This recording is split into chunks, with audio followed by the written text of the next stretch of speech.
So Ben, as you know, is a world-renowned expert on the crimes committed by the Khmer Rouge. He's the A. Whitney Griswold Professor of History and founding director of the Genocide Studies program here at Yale. He's the author of the classics, How Pol Pot Came to Power, The Pol Pot Regime, Blood and Soil, Genocide and Resistance in Southeast Asia, and the important recent book, Vietnam, A History from Earliest Times to the Present. I think one of the most important distinctions that Ben has is if you want to get his books for cheap, you just go to Pham Ngu Lao in Saigon, and they're all mimeographed and available in really expert reproductions, right? So I'm sorry, Yale University Press, but it's a kind of a mark of having made it in the world when people are bootlegging your books, I think. I haven't reached that fame yet, but I'm looking forward to someday learning from Ben how to get that done. Anyhow, and Eve Zucker is a visiting professor, has been a visiting professor in anthropology here at Yale. She's a member of the steering committee for the Yale Genocide Studies program and current president of the Center for Khmer Studies. Her books include Forest of Struggle, Moralities of Remembrance in Upland Cambodia, Mass Violence and Memory in the Digital Age, and Coexistence in the Aftermath of Mass Violence. And of course, the book we'll be talking about today as well. It's not always the case that historians and anthropologists collaborate well, but this is a really exciting example where the convergence of an important topic has brought together Ben and Eve, and also many of our students here at Yale and other scholars around the world to come together for this important book. So, and I want to say one last thing, is this book is the result of a conference and workshop put on here at Yale in November of 2018. So I just want to thank them for bringing so many important people to do work on this topic here. So please join me in welcoming Ben Kiernan and Eve Zucker to talk about the book.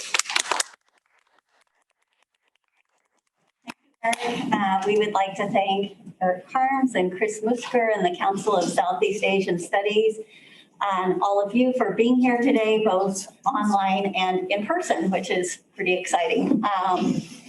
And we also would like to thank the contributors to the book, some of whom are here today, but not all of them, who made this project what it is. So I'm just going to move over to start the PowerPoint. And I'm going to, if that's all right.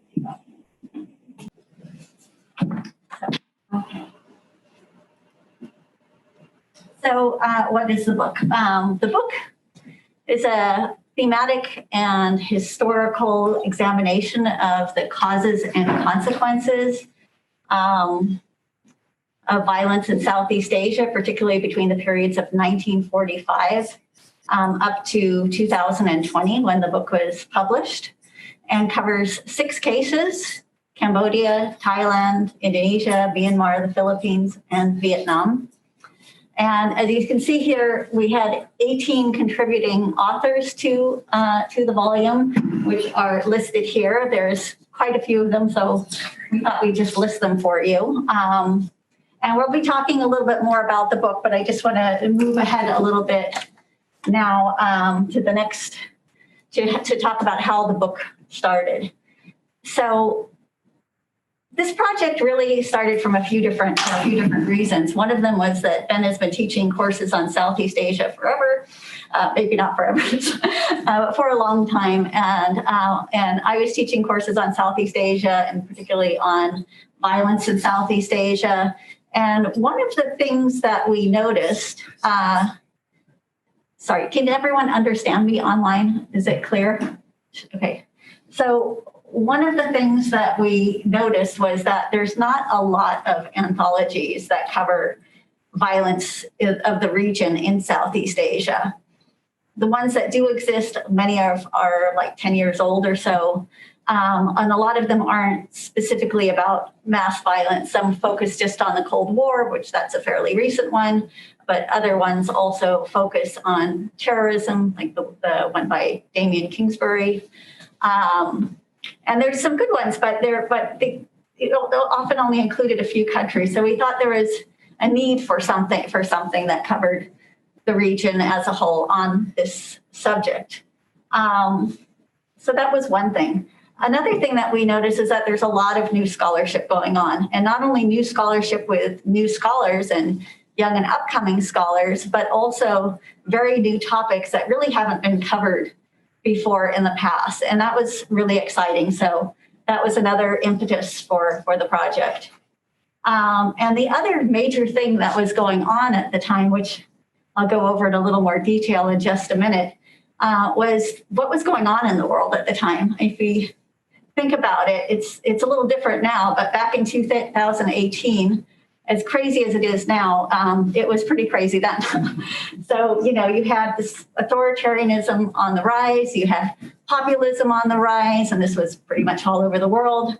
You know, you had Trump, you had Putin, you had Xi, and so forth. But in Southeast Asia, you also had the same thing happening, particularly with Duterte in the Philippines and also Hun Sen. And there was also a lot of impunity of leaders. They were pretty much doing what they wanted with no consequences at the time, and a lot of intolerance for different ideas, different types of people, and so forth. So sort of to zoom in a little bit and to get a snapshot of that, we see that during that period, you had in Myanmar, the Rohingya genocide taking place, which had been ongoing since 2016. You also had the tens of thousands of Rohingya being murdered, you know, in their villages, which were being burned, and there's mass executions and so forth. And by 2018, there were also 730,000 refugees already in Bangladesh who were fleeing for their lives. A lot of them were also fleeing not to Bangladesh, but also out on boats and so forth to Malaysia. But it was a real crisis taking place. The crisis continues, but it was pretty severe then as well. You had mass imprisonments into concentration camps of the Rohingya. And finally, in August of 2018, you had the UNHCR declare that the generals of the army should actually be held accountable for genocide. So that was Myanmar, a little bit about it. In Thailand, you had two coups over a very short time. You had demonstrations taking place, which had been ongoing for a while. You had, again, you see impunity of the leaders. There's violence in the South. There's violence against political opponents. There's surveillance happening online, on Facebook. Also, though, people didn't feel safe in other places about what they said. There was numerous arrests, and sometimes for as long as up to 10 years for crimes like saying something about the monarchy. Turning now to Cambodia, you had the national election that took place that year in July, and that was another volatile situation. You had a lot of discomfort at the time amongst the population who feared that they were being surveyed, even in coffee shops. There was surveillance also online, and there were good reasons for them to be worried because in 2016, the activist Kem Lay was assassinated. And then you also had the opposition leader right before the elections, Kem Sokha, he was arrested. And several other members of the opposition were not allowed to participate in elections. Also in Cambodia that same year, you had case 02 happening of the Khmer Rouge Tribunal that was with Nguyen Chia and Khieu Samphan. And on November of that year, which was actually a week after our conference, the ECC found Nguyen Chia guilty of genocide against both the ethnic Chams and the Vietnamese, and Khieu Samphan guilty of genocide against the Vietnamese, and both guilty of crimes against humanity, including of extermination. So that was a huge deal at the time that to actually pass down those sentences of genocide and also those crimes against humanity.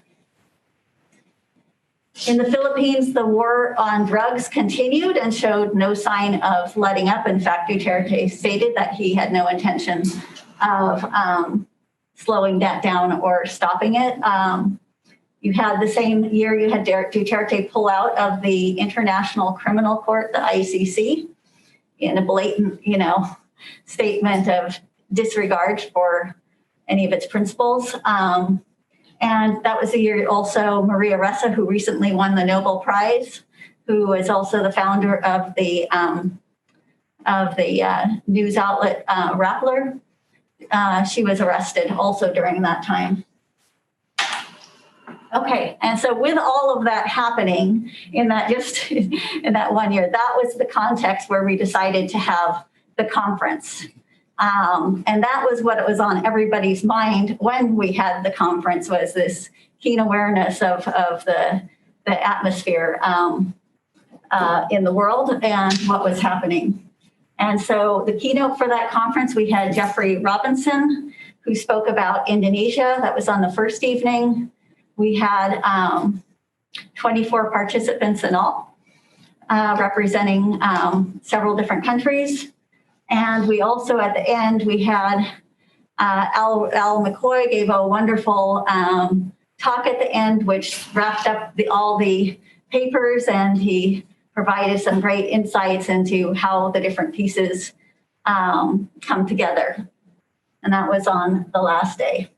And we appreciate the support, of course, that we got from the Council of Southeast Asian Studies and the Yale Genocide Studies program, and other parts of Yale, the Macmillan Center, and so forth, for providing us sponsorship for that conference, and also, of course, the New York Southeast Asia Network, which was our primary funder for that event.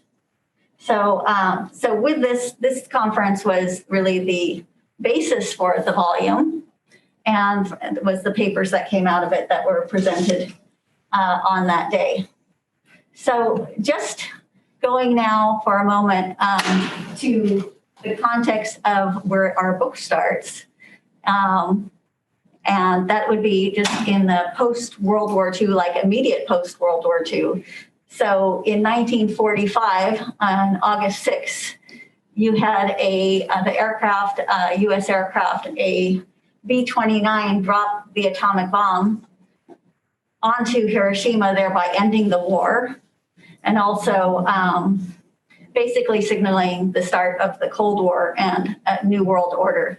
And so this ends up having immense consequences for Southeast Asia and the world, but in Southeast Asia, because it meant the Japanese withdrawal from Southeast Asia.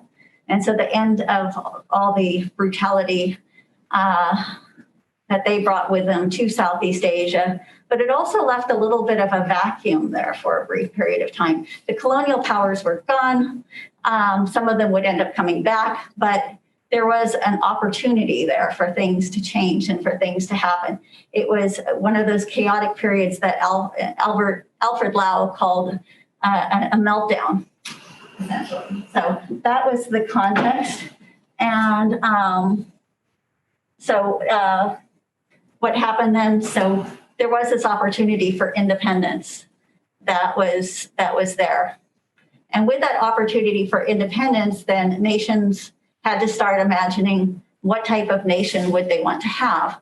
And so now there were these different systems and different ideologies that they could draw influence from, potentially. There was communism coming from China and the Soviet Union, and you had also American capitalism, which provided another thought form of thinking and form of organization.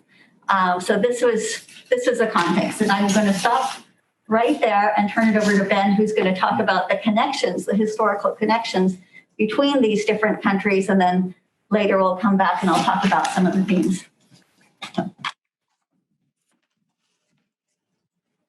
Thank you very much, Eve. I'd also like to thank the Council on Southeast Asia Studies, excuse me, as well as the Macmillan Center and the Genocide Studies Program and the Orville Shell Center at the Law School for their support for this project, which has been a pleasure to work with Eve on the final book project as well as the conference. As Eve said, she zoomed in on the actual events of 2018, when the conference was held, and the actual coverage of the various topics in the book. I'd like to zoom back out again temporarily, just for a while, and look at not so much at the content of the book, but the context of the events that we cover in the book, the much larger context, looking back at the early modern period in Southeast Asia, and some of the big themes of violence in Southeast Asia, as well as the chronological context and the thematic, not just thematic, but chronological, and the causation of mass violence in Southeast Asia. I recently had an exchange in print with Yehuda Bauer, the eminent historian of the Holocaust, in which he looked back at his work over many, many decades on the Holocaust. And he thought about the presence of the Jewish people in Europe and the importance, maybe he thought about the importance of the issue of migration as a long-term issue in the history of the fate of the Jewish people. And I thought about that in our discussions. And what can that tell us about the history of mass violence in Southeast Asia? Because Southeast Asia, unlike China and India, is a predominantly maritime world region. A bit like Mediterranean Europe and Asian Mediterranean perhaps, comprising large archipelagos and long coastlines. And as many of you know, leading historians of the Southeast Asian region consider Southeast Asia to be a crossroads. Anthony Reid subtitled his 2015 History of Southeast Asia, Critical Crossroads. In his 1971 book, Vietnam and the Chinese Model, Alexander Woodside wrote, quote, "If mainland Southeast Asia was a crossroad of civilizations, the Europe of Asia," he puts that in quotes, "in its juxtaposition of competing cultures and societies, traditional Vietnam was a crossroad within this crossroad, especially after it had seized the Mekong Delta. The sum of all the political difficulties," he concludes, "and the cultural tensions was tremendous," unquote. Now, Southeast Asia's earliest documented cases of genocide involved ethnic groups migrating along the coasts or from the interior to the coast, or encountering new religious movements arriving in the region by sea. Along the eastern coast of mainland Southeast Asia, the Vietnamese southward expansion and the genocide of Chams in 1471 to 1509 were followed by Cambodian massacres of ethnic Vietnamese who had subsequently migrated down the coast into the Mekong Delta. French missionaries reported that a Cambodian attack on the Vietnamese-controlled port of Ha Tien in 1731 had, quote, "made an enormous carnage of them. They counted more than 10,000 of them lost. Afterwards, quote, they killed all those Vietnamese that they found in Cambodia, men, women, and children. Then in 1750, Cambodia's monarch gave orders or permission, the missionaries wrote, to massacre all the Vietnamese who could be found. And this order was executed very precisely and very cruelly. This massacre lasted a month and a half. Only about 20 women and children were spared. The massacre was general from Cajon to Ha Tien. The Vietnamese kingdom, in turn, resorted to similar measures in the 1830s, when it conducted systematic massacres of Cambodians in an attempt to colonize their country. In Southeast Asia's western mainland, Burmans expanded south to the coast, then the home of the Mon people. In 1740, Mons killed 7,000 Burmans in a genocidal massacre in the port of Siriam. In 1757, conquering Burman forces massacred thousands of Mons in their port of Pegu. And then on the island of Java in 1648, the ruler of the kingdom of Mataram slaughtered 5,000 Islamic teachers and members of their families. Now, despite sharing some common geohistorical features like migration, these cases nevertheless proved to be scattered, relatively infrequent outbreaks over 5 centuries of Southeast Asian history. Otherwise, I think it's still true to say the region is indeed a cosmopolitan crossroads of civilizations, remarkable for harbouring nearly all the world religions: Buddhism, Hinduism, Islam, Christianity, and Confucianism are all prominent in Southeast Asia. So we have a major theme of migration, perhaps, that underlies outbreaks of mass violence, but these are not really connected to one another. They're scattered outbreaks over a long period of time, but there are some perhaps big themes. What we have, by contrast, in the cases that we look at in this book, in the post-1945 period, are much closer connections between the cases, not just big themes, but closely related cases. And that's what I want to look at now, to zoom back in at the cases that we cover, particularly in the post-war period. Katie Mannion from the Shell Centre, formerly of the Shell Centre for International Human Rights in the Law School, has a very interesting chapter on intent as an element of genocide. She starts off with a legal explanation of what intent means as a component of genocide, not just general intent, meaning the action must be deliberate, not accidental, but also specific intent, meaning the importance that the action must be done in order to destroy a group as such. It must be carried out consciously desiring the destruction of the group as such. That's very important with genocide, not necessarily with crimes against humanity, such as extermination or even other mass violence, or even let alone political violence, which we also cover. But she does say that these cases of intent can be seen from a distance, and they can be judged as coming by non-judicial observers. And she points out that in a number of these cases, intent was pretty clear, even though it was not accurate to say from a distance or while the cases were taking place that the perpetrators were already criminally liable because they hadn't been judged by a court.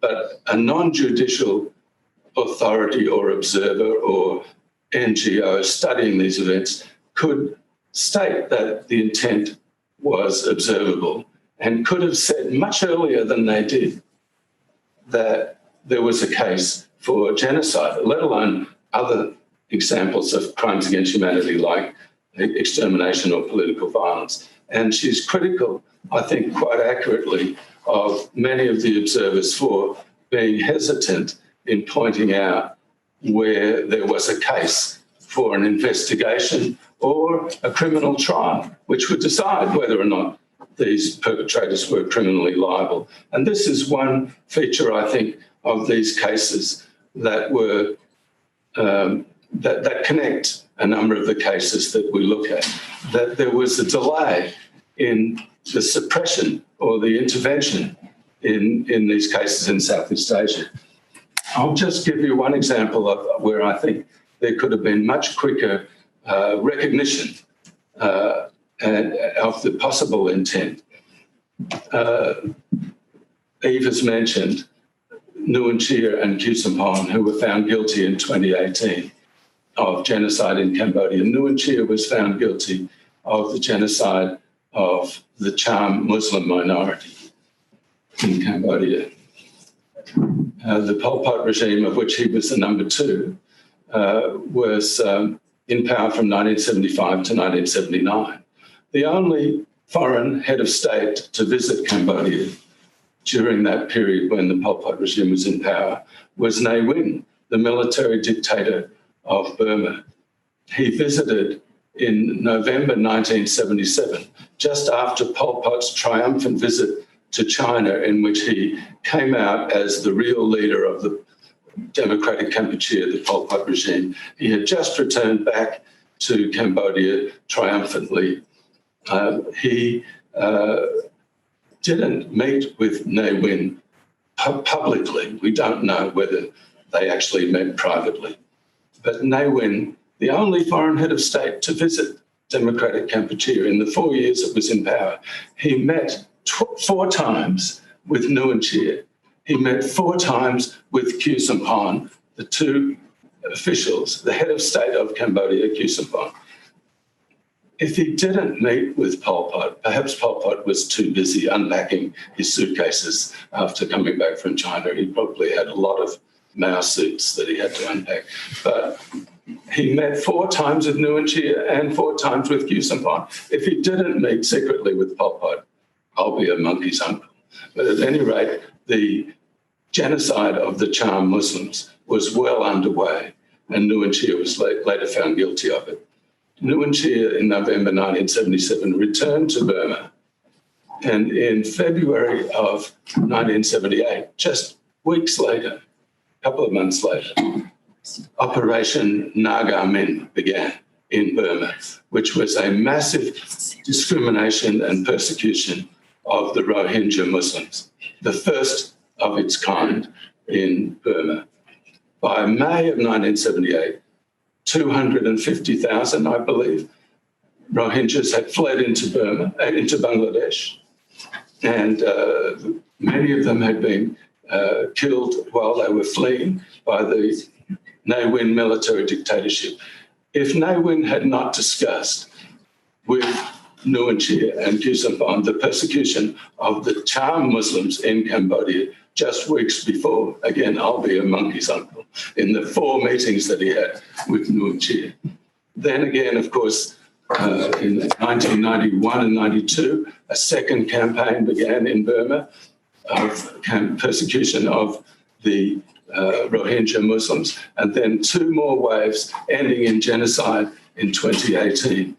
But it wasn't until much later that foreign observers began to call for investigation of genocide against the Rohingyas in Burma. Decades later, really, Katie Munyon has this all documented, how hesitant international observers were to identify this as an ongoing potential genocide. There was talk of ethnic cleansing, which is not an international crime, but it gained recognition in the Balkan case in the 1990s. There were all kinds of other terms applied to what was happening to the Rohingyas, but it had happened to the Cham Muslims in the 1970s, and Ne Win had visited Cambodia and gone back to Burma to implement something that turned out to be very similar. So there's a connection that I don't think has been detected, or certainly not enough made of it, between these 2 cases that we cover in this book. Thailand was never colonized by the Western powers in Southeast Asia. It was the only country, like Ethiopia and Africa, it was the only country in Southeast Asia that was not colonized. However, it didn't escape the post-war violence, as Eva's pointed out, that the other countries of Southeast Asia were subjected to. Indeed, Thailand was drawn deeply into the massive waves of post-war violence that affected Southeast Asia. 3/4 of the bombing raids over North Vietnam were by planes that took off from air bases in Thailand. And this had something to do with violence within Thailand as well, as the former foreign minister of Thailand, Tanat Koman, later complained. The civilians, like himself, a foreign minister, he said, didn't even know that the Thai military were building these air bases in Thailand. It was only later they found out that the United States bases that were used for the bombing of North Vietnam were being built. The civilians, although in the government, in the cabinet, were not informed. Thailand also sent 25 battalions of special forces to participate in the secret war in Laos. So Thailand was drawn in to these international campaigns of violence that it had managed to escape in the colonial period before 1945. Another example of the connections is a country that managed to keep out of the war under the reign of Prince Sihanouk in Cambodia was Prince Sihanouk's. He managed to do that partly with by his alliance with China. He maintained a neutral foreign policy for Cambodia during the 1960s, and he saw China as a mentor or a figure, a power that guaranteed his neutrality in the Cold War. He visited China in October of 1965 for its National Day, October 1st. What he didn't know was when he went to pay homage to China, Pol Pot was there on the same day, secretly visiting China. Pol Pot, the secret head of the Communist Party of Kampuchea, the underground opposition to Prince Sihanouk. The Chinese and Pol Pot himself kept this secret from Prince Sihanouk, the head of state of Cambodia. The two Cambodians were there, but only Pol Pot knew that the other party, Sihanouk, was there. Now, what else happened on October 1st, 1965? The coup in Indonesia, which was also covered by Jeffrey Robinson's opening chapter in our book. What was important for Cambodia was the mass slaughter of the Indonesian Communist Party that began on that day, October 1st, China's National Day, by accident, I'm sure, but the importance of it was, as Pol Pot later said in 1977 in a retrospective history of the communist movement in Cambodia, if we had been in that position, the same position of the communists in Indonesia, that is, an unarmed, relatively peaceful communist movement, we would have been in greater danger than the communists in Indonesia. But we weren't. We decided that we wouldn't do that. We would stage a rebellion against Sihanouk's regime, which they later did. They were looking at the communists' disastrous experience in Indonesia on October 1st and afterwards in 1965. And so the Pol Pot decided that he wasn't going to put himself in danger of what happened to the communists in Indonesia. Instead, he was going to do that exactly to his opponents in Cambodia, which he did when he came to power in 1975. Another example of the connections between the Southeast Asian countries that we cover in this book, that the contributors cover very well, I think, is the connections between countries that are not usually linked, Malaya, the Philippines, and South Vietnam. Now, these connections existed, political connections, but they also show how different these countries are. The Philippines became independent in 1946, but it was immediately struck by an agrarian communist revolution or revolt by the Huk agrarian rebels. And it took place in central Luzon. And one of the people who took part in the successful defeat of that rebellion as an advisor to President Magsaysay was Edward Lansdale, Colonel Edward Lansdale, who helped design, with Magsaysay's reforms, some agrarian reforms that managed to undercut the appeal of the Huk rebels in central Luzon and bring that rebellion to an end. Later, when the insurgency in South Vietnam gathered force, Lansdale was transferred to South Vietnam and took a position as an advisor to President Ngo Dinh Siem of South Vietnam, and became an important, I think he opened the second, there were 2 CIA stations in South Vietnam in 1954. Meanwhile, in Malaya, the British had held on, unlike in the Americans in the Philippines, held on to their colony as in Malaya as late as 1957. There had been a similar Malayan Communist Party rebellion from 1948, and the British had fought that rebellion in what was called the Malayan Emergency. And one of the British advisors, military advisors, who helped the British put down the Malayan Communist Party revolt, was, what was his name? Roger. Forgotten his name right now, but he was a key figure in the British successful counterinsurgency. He was later transferred Thompson, I think. Sorry? I think the last name was Thompson. He was part of an architect. Sir Robert Thompson. Thanks, Michelle. Yeah. So Robert Thompson was later transferred to South Vietnam at the advice of Tunku Abdul Rahman, the Prime Minister of Malaya after independence in 1957. And he was then made such an impression on Ngo Dinh Siem that Siem asked the British government to send him back to South Vietnam as head of the British military advisory mission. And he went back to South Vietnam, and according to the CIA, George Carver, the CIA's head George Carver, Sir Robert Thompson and Ngo Dinh Siem together devised the strategic hamlet program in South Vietnam.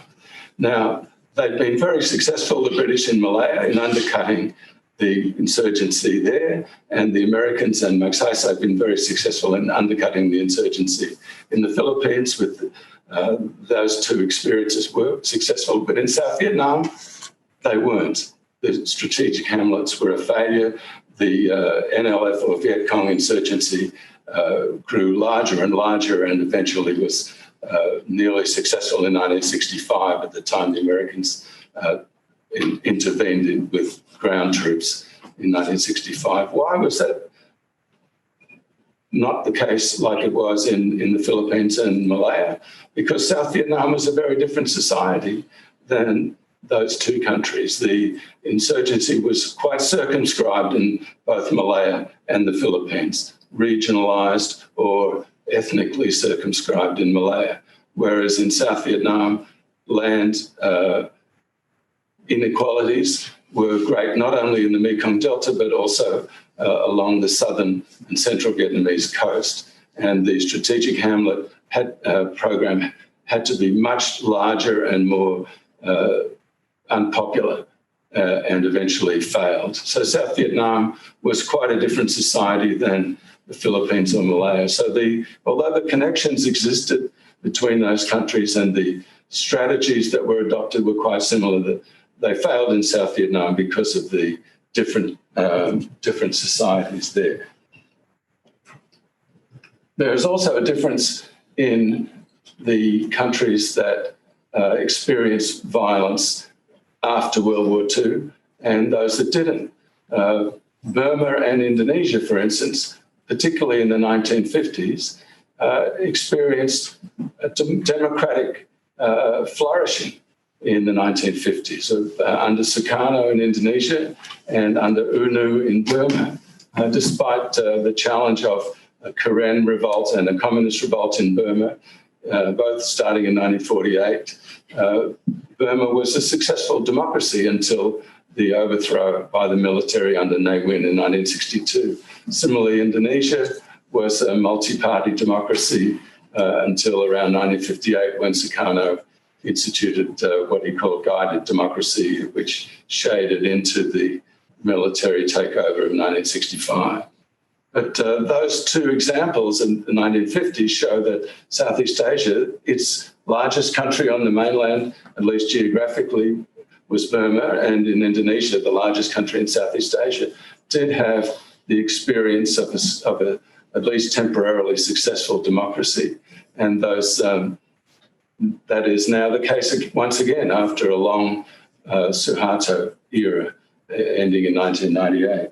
So we do have some examples of heterogeneity, of diversity, and of the variety of possibilities that are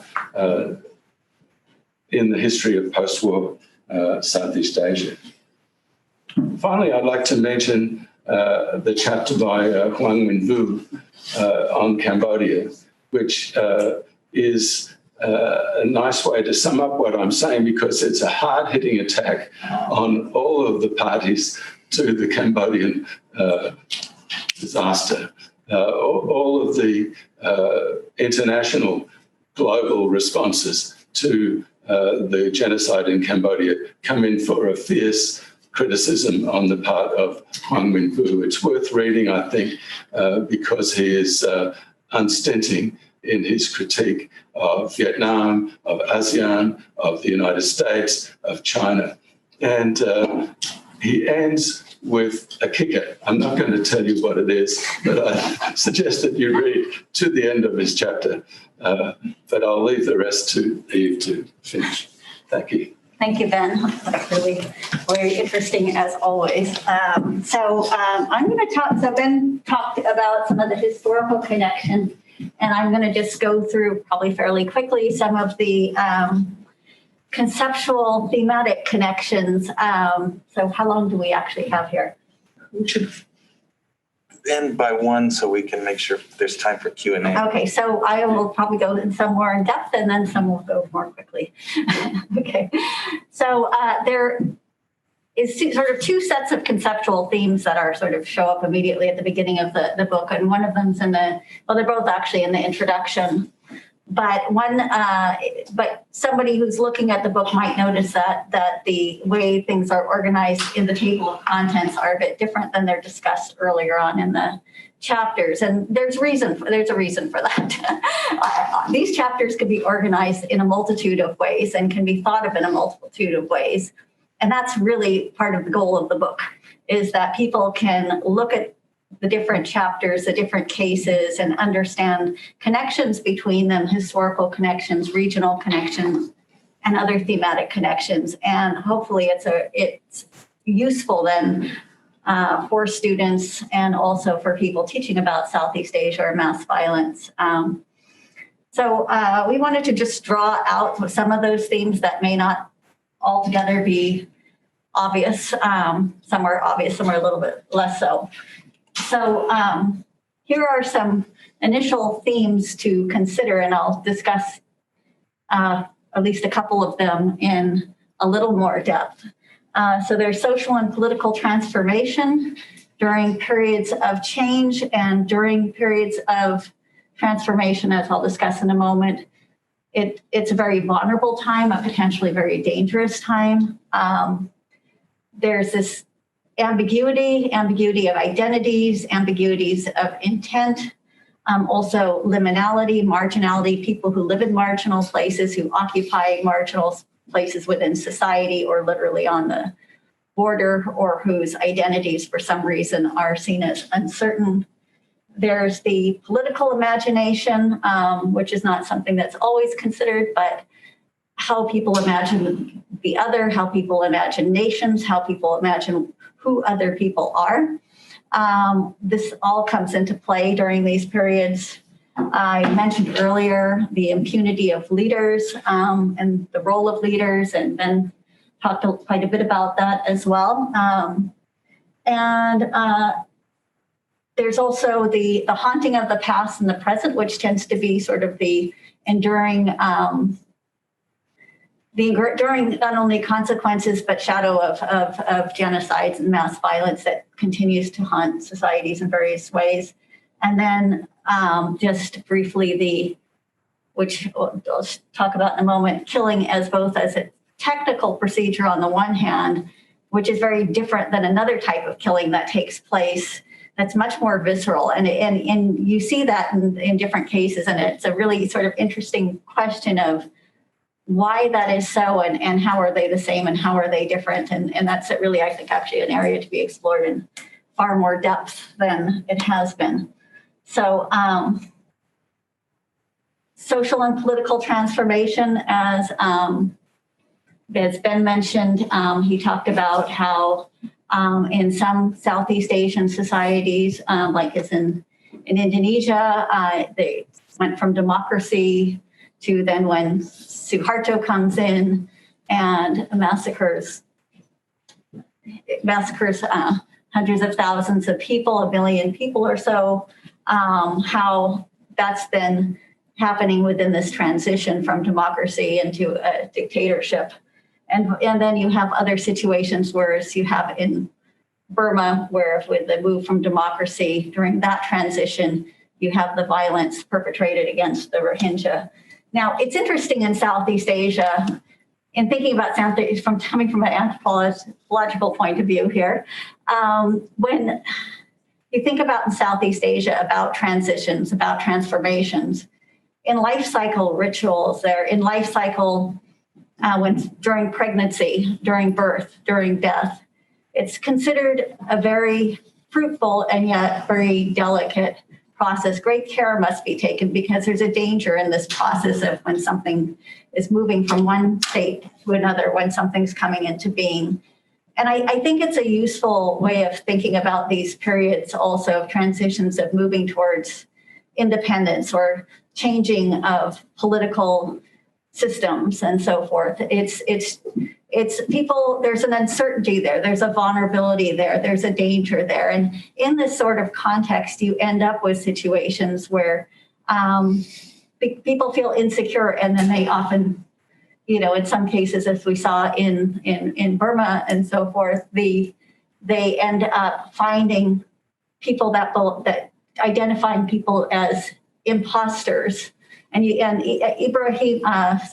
Ibrahim talks about this notion of the imposter and the outsider, but so does Elliot Prass-Freeman and Andrew Ong, who talk about exclusion and inclusion within the state. And this theme, you see, comes up quite a lot, certainly through all the Myanmar readings, but also certainly in Cambodia, where you had Kosal Path and Tram Lung talking about the ethnic Vietnamese during the Lon Nol period who were seen as, in some cases, as demons and as the enemy and as essentially masking their true intent, which the intention connects up with Catherine Munyon's chapter.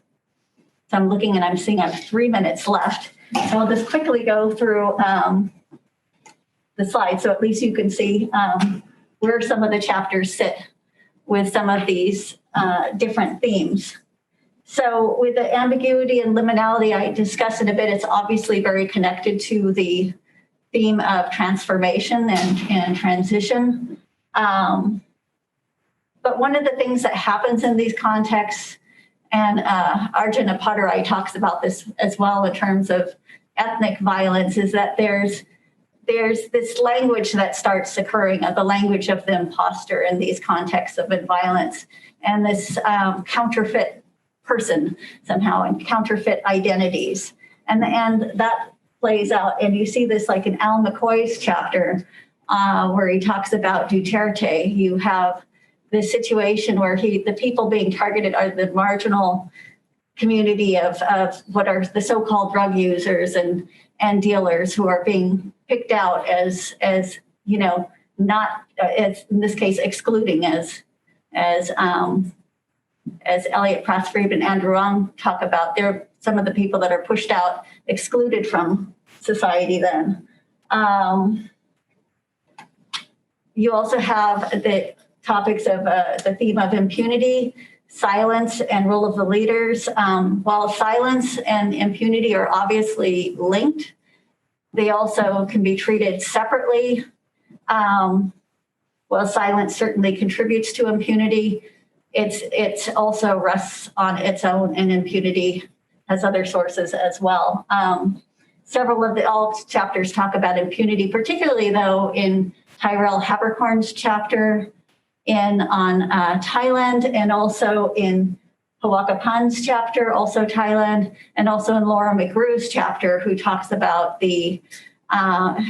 Cambodia in the post war in the 90s, 2000s era, and the amount of impunity the government has had there with violence that's been perpetrated since the Khmer Rouge by the state. Just quickly, just share this one, technical versus visceral violence. By technical violence, what's meant here is violence that's very much removed from the person. For example, the aerial bombings that Sophie Quinn Judge talks about in her chapter in Vietnam by the US, or the aerial bombings in Vietnam during the first Indo-Chinese War, talked about in Christian Lenz's chapter.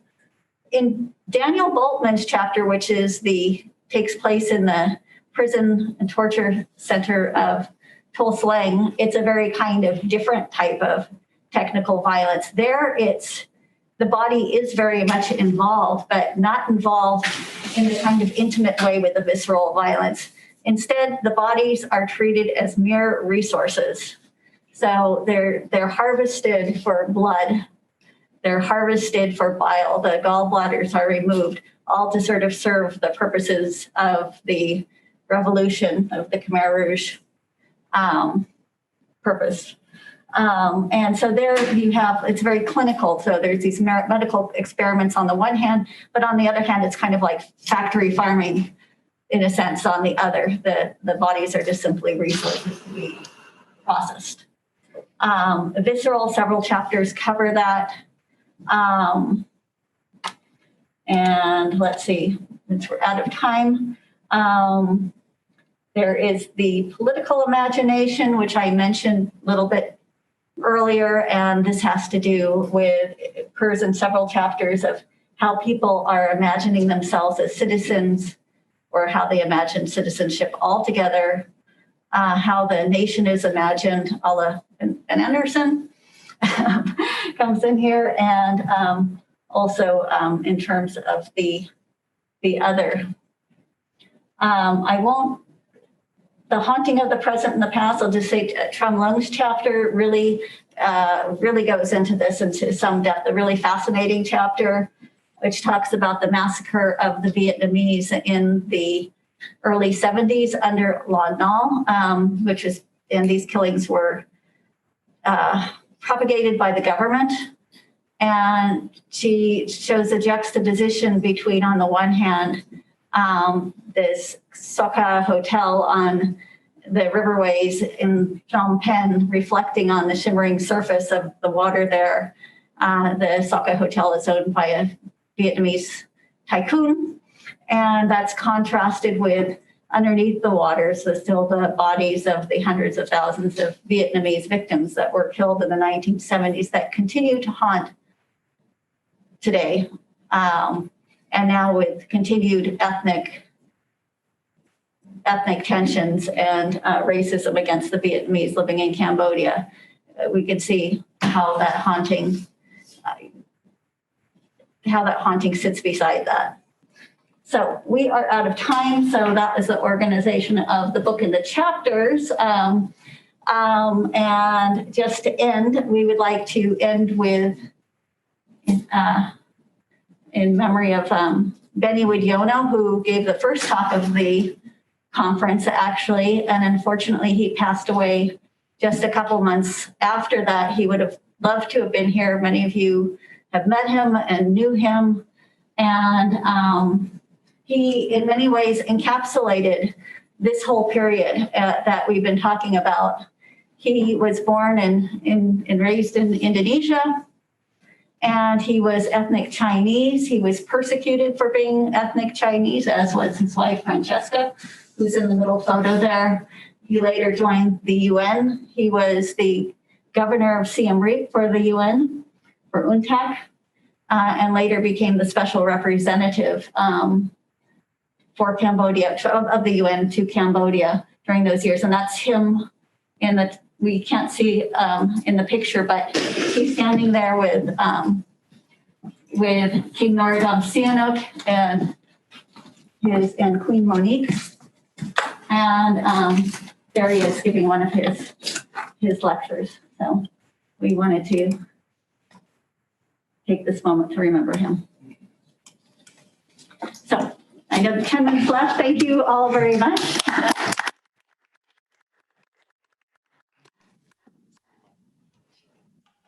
For this wonderful talk. So what we're going to do is open it up to Q&A. Since we have some people on Zoom, I'm going to carry the microphone if you have a question, just so they'll be able to hear it properly, and then I'll run it back to them. So bear with me for that little time delay.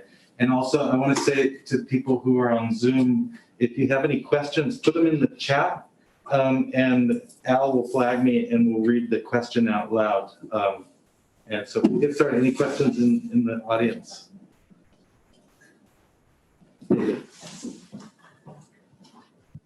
Thank you, and thank you both for the book and for the presentation. My question, excuse me, something that comes out of listening to the parallels that you both spoke of is the clear and obvious role that communist parties, whether as insurgencies or as political oppositions, played. And I wonder if you can speak to, is there a common or parallel origin of these movements, or were they trained in China as the Chinese Communist Party during the Chinese Revolution? Were they similarly inspired? Was it training in Europe, or was it each country has a sort of different route, of communist opposition and insurgency?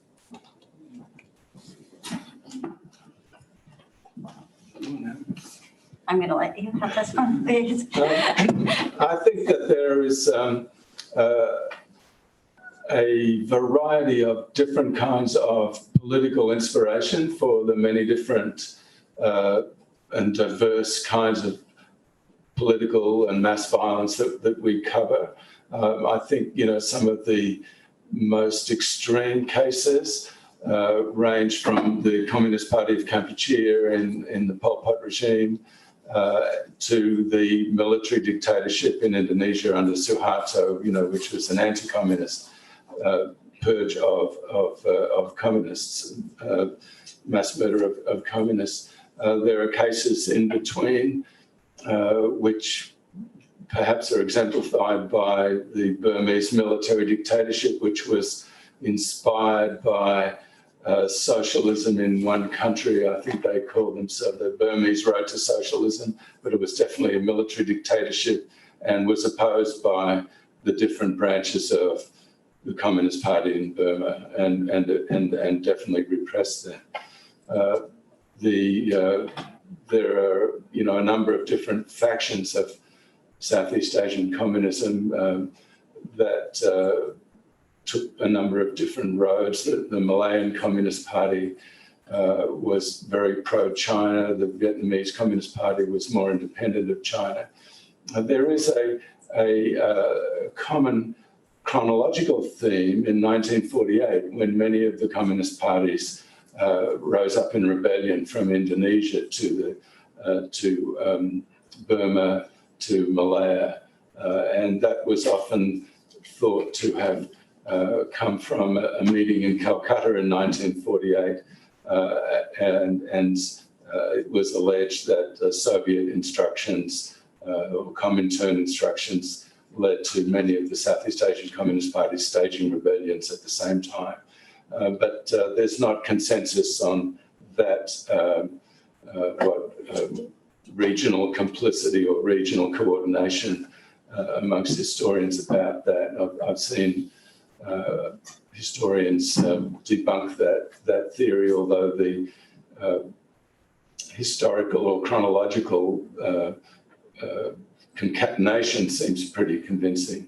But I think what strikes me more is the across the board violence that is characteristic of the Cold War in Southeast Asia. Other people might disagree, but it seems to me that there is, looking at the violence in places like Thailand, Burma, Vietnam, both North and South, Indonesia, the Philippines, Malaysia, and also the appearance in all of those places, or nearly all of them, of democratic potential. One case that struck me just reading this morning was in Brunei, which we don't cover in this book, the elections that were held in 1962 for some only partially democratic participation. There was, the British were still the colonial power. There was the monarch, the Sultan of Brunei, but elections were held for representative government on a partial level. And the People's Party of Brunei won all 16 seats. It was, a landslide by representing the popular vote. Now, they weren't going to get what they wanted. They didn't get either full political power, or what they wanted was not to be included in Malaysia. And so they chose the most disastrous option, which was to revolt. And they staged a violent revolt and were crushed by the British. And Brunei is still a monarchical dictatorship. So where do we go with that information? What ideological inspiration do you attribute that to? It seems that there is a wide range of possibilities in Southeast Asia.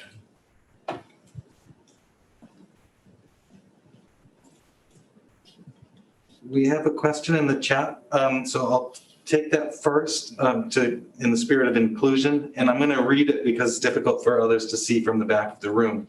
The story Ben Kiernan told about linkages between violence in Cambodia and Burma, including the possibility of meetings between Pol Pot and Ne Win, was absolutely fascinating. I wonder if you could expand on the dilemma these types of cases present for historians. On the one hand, the circumstantial evidence is too great to ignore, monkey's uncle. On the other hand, historians tend not to prize circumstantial evidence, and the availability of archival records is challenging and patchy at the best times. How then should historians seek to uncover and understand the hidden circuitry that linked cases of mass violence? And that's from Matthias Fibinger. Yes, it's quite true that I can't prove that Pol Pot met with Ne Win. Maybe one day we can check this. I don't think it's going to be documented. It would possibly be documented by now in the Cambodian records. It might be documentable in the Burmese records if it occurred. I just think that it's likely, but I could be proven wrong.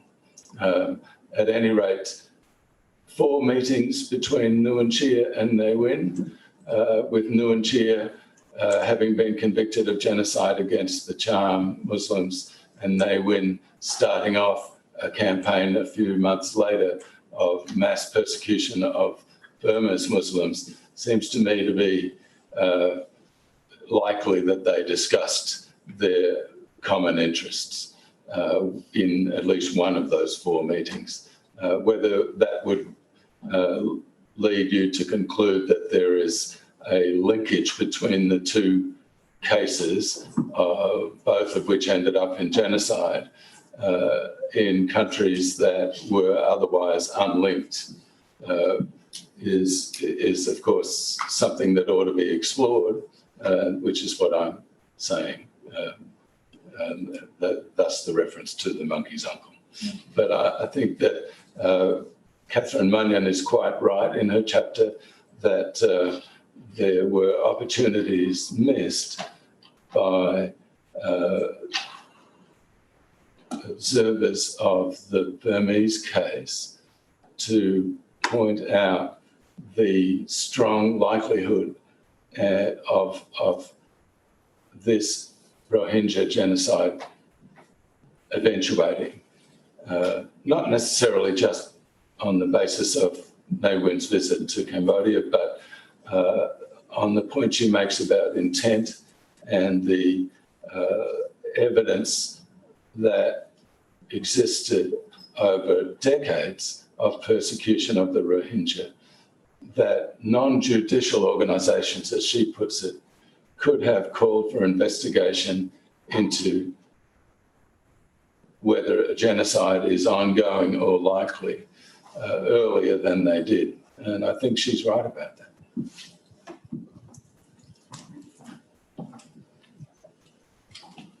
You, I think your hand is up. Maybe you can also tell everyone who you are, since it's the first time to be in person. Thank you very much. My name is Yu Jun, and I'm a current postdoctoral associate in the Council of Southeast Asian Studies. So very excited to finally be here in person and meet everyone.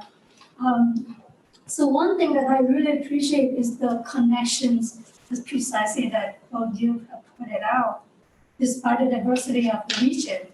Now, what I'm interested in is the opposite, in the sense that now, given these commonalities, I haven't had a chance to read the book, but clearly the many episodes of mass violence that the book has covered, there is a range in terms of perhaps degree of violence, causes of violence, how violence was perpetrated, and so forth. So the example you gave, for instance, is the Khmer Rouge killing in the Khmer Rouge. Is the degree of violence there is, for instance, certainly not the same as perhaps violence occurring under the Hug Rebellion in the Philippines, right? So there's a range there. So I'm interested in, from your perspective, your understanding, what might be the possible factors that explain why in some cases there can be perhaps more restraints or sort of more factor that prevent violence from escalating, for instance, to the extent like killing the Khmer Rouge and so forth. So what explains the variation in contrast to the commonalities? Thank you.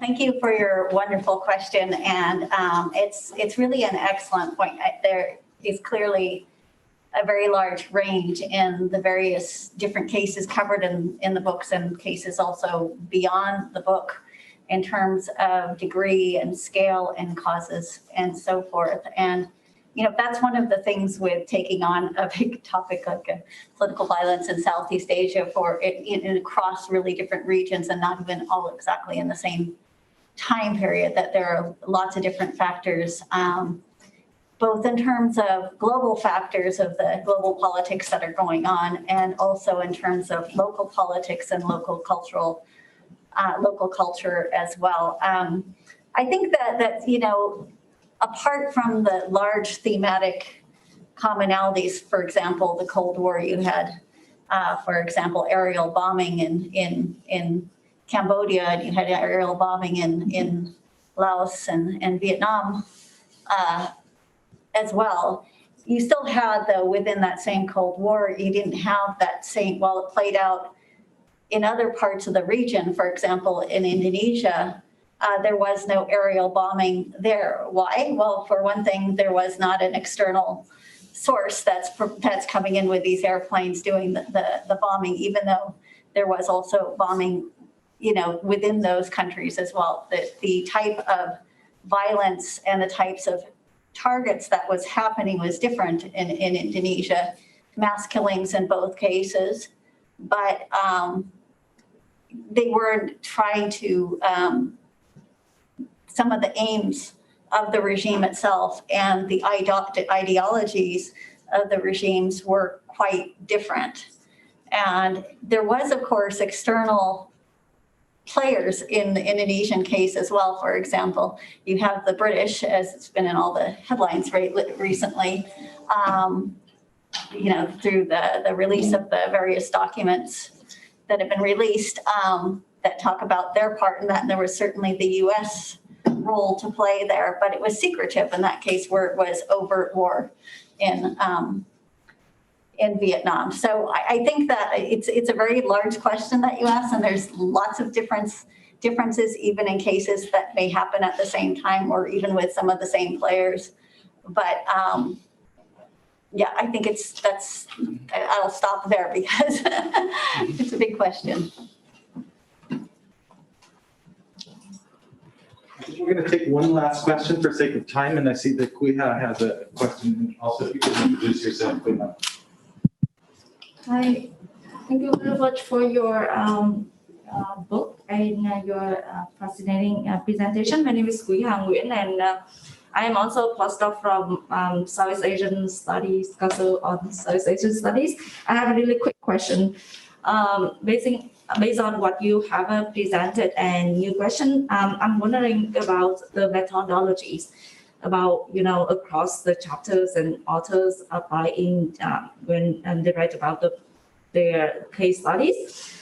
Because I think Ben mentioned that there are some case studies unobservable, and I believe that there is many cases, in terms of the documents, the recording, he says something is missing there.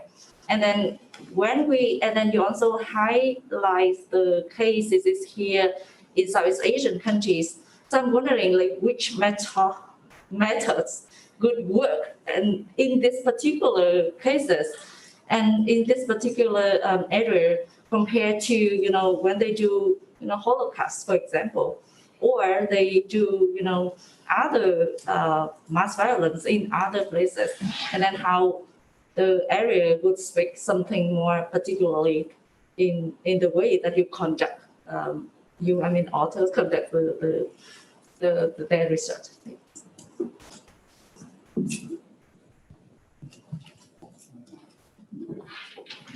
Okay, I'll be brief. The collection in the volume is by, it's not only different countries, but it's also the authors of the various chapters are coming from different disciplines. So they're using different approaches to do the research, sometimes with although they overlap quite a bit as well, but there is interviews. Some rely more on interviews, some more on archival documents, and but it does to some extent depend on the country and what's available in terms of the archives either, and who it's possible to interview, and that also is a factor of time. If it's something that occurred a while ago, those people may not be directly available to interview, where if it's something fairly recent, you can there might be more interviews but less archival resources. So I'm just going to let Ben add on to that. I think one of the gaps that I think we could have filled but didn't was East Timor. I think that's one of the major cases of mass violence that we didn't cover. But there are others as well. We just obviously couldn't cover everything. But on the different question of why some cases of mass violence occur and others don't, and why some regimes or parties or individuals are more restrained than others. I come back to the question of the long-term causes of mass violence or genocide and the immediate ones. Some leaders or parties or institutions or leaders of institutions do make decisions that are going to escalate violence. Jeffrey Robinson talks about this in his chapter quite illuminatingly. He said that it's not just the ethnic conflict or these clash of civilizations, as Samuel Huntington put it, or the fact of migration or war, poverty, economic destabilization. These long-term factors can exist, but for a major crisis to turn into a genocide or extermination or other crimes against humanity, it still requires a decision by a group of perpetrators to take advantage of that opportunity to enforce or impose a campaign of mass murder. And some leaders don't do that. they refrain from doing it. And I think they may commit violence, they may repress opposition parties, they may put people in jail, but they may not commit mass violence. Others do, and we've seen that across the spectrum that does happen. But in some cases, it doesn't happen. And I think to look at the immediate causes of genocide, we have to look at political decision-making. And sometimes that's informed by ideology, and sometimes it's informed by political or human decisions that relate to the nature of the personality or the group around the person, or the group of people who are decided to kill a lot of people rather than accept less power. I think that's an important factor as well, the immediate causes of mass murder. It's political decisions. Bad decisions. I just want to say thank you to Ben and Eve for a fascinating discussion, a wonderful way to start our return to hybrid normalcy, if there's such a thing as hybrid normalcy. So please join me in thanking them for a great talk. And remember, next week we have Elena Leslie, who will in some ways carry on the conversation into the present day. So it'll be really great continuity. So thanks, everyone. Bye-bye.